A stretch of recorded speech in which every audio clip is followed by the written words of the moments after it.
Welcome back sa aking YouTube channel. So, ngayong araw guys ay dahil sobrang init at summer na, gagawa tayo ng pang-refreshing. Pang-refreshing yung gagawin natin ngayon. Gagawa tayo ng mango graham shake. So, ayan.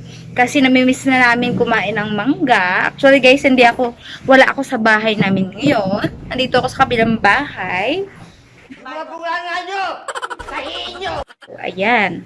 Ipapakita ko sa inyo kung ano yung mga ingredients. Sobrang easy lang gawin guys. Kaya, huwag na kayong lumabas. Sa bahay na lang kayo. Doon lang kayo gumawa ng pang malakasang pampalamig. So, ayan. Ayan. So, guys, ito na yung pinaka-ingredients niya. Ang kailangan lang natin ay powdered milk. Ayan. Gumamit ako ng powdered milk.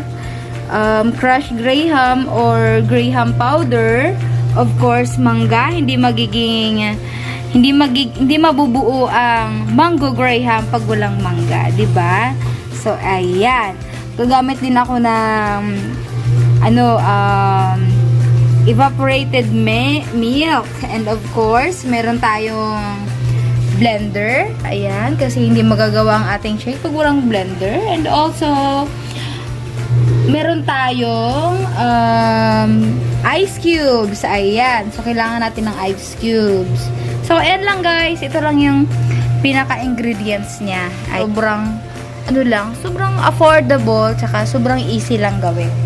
Ayan. So, let's begin na. Okay.